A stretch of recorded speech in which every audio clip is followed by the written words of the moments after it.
அடிக்கடி டாக்ஸியில் பயணம் செய்பவரா? அப்போ ஃபாஸ்ட் ட்ராக் ஆப்பை டவுன்லோட் செய்து ரூபாய் 50 டிஸ்கவுண்ட் ஆக பெறுங்கள்.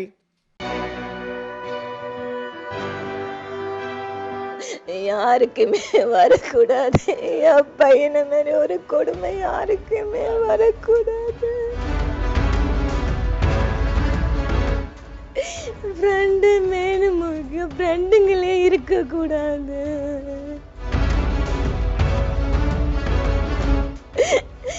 என் பையன் உயிர் போன மாதிரி மெத்தங்க யாரும் உயிரை போகக்கூடாது.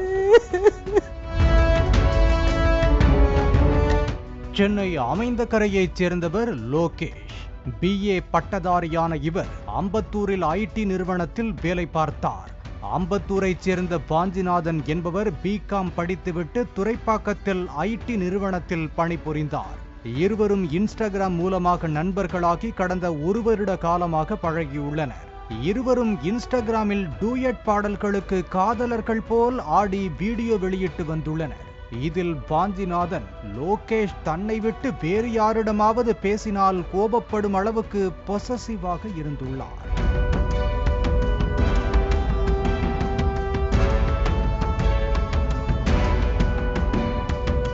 கடந்த 8ஆம் தேதி பணிக்கு சென்ற இருவரும் வீடு திரும்பவில்லை. இது குறித்து காவல் நிலையத்தில் புகார் அளிக்கப்பட்டது. இந்நிலையில் வாஞ்சிநாதன் தனது சகோதரியின் செல்போனுக்கு வாட்ஸ்அப்பில் ஒரு ஆடியோ அனுப்பியுள்ளார். அதில் அழுது கொண்டே பேசியுள்ள அவர் தன்னை மன்னிக்கும்படியும் தன் நண்பனான லோகேஷை கொன்றுவிட்டதாகவும் அவனுடனான பழக்கத்தை விட முடியவில்லை என்றும் கூறியுள்ளார். மேலும் தானும் தற்கொலை செய்து கொள்ளப் போவதாக வாய்ஸ் மெசேஜ் அனுப்பியதாக தெரிகிறது.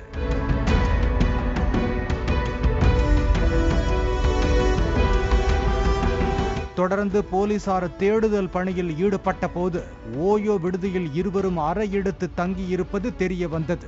தொடர்ந்து கதவை உடைத்து பார்த்தபோது லோகேஷ் டிராக் பேண்ட் நாடாவால் கழுத்து நெரிக்கப்பட்டு கொலை செய்யப்பட்டு கிடந்ததையும் வாஞ்சிநாதன் தூக்கில் தொங்கியதையும் கண்டு அதிர்ந்தனர்.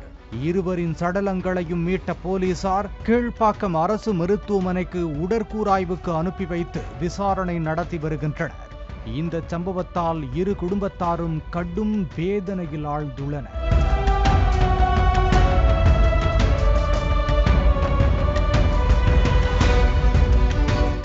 இது குறித்து லோகேஷின் தாயார் கூறுகையில், கிறிஸ்துமஸ் தினத்தன்று தங்கள் வீட்டுக்கு வந்த வாஞ்சிநாதன் தன் மகனை மிரட்டி சென்றதாகவும் வாஞ்சிநாதன் ஒரு சைக்கோ போல நடந்து கொண்டதாகவும் தெரிவித்தார்.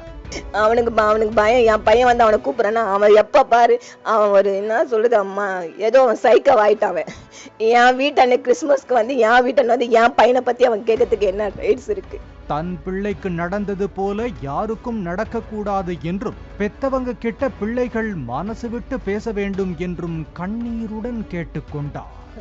யாருக்குமே வரக்கூடாது.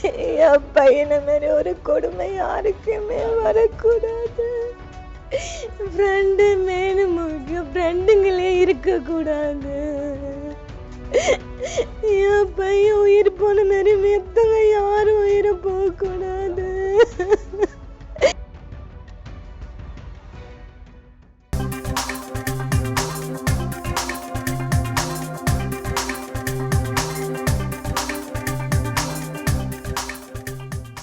அடிக்கடி டாக்ஸியில் பயணம் செய்பவரா?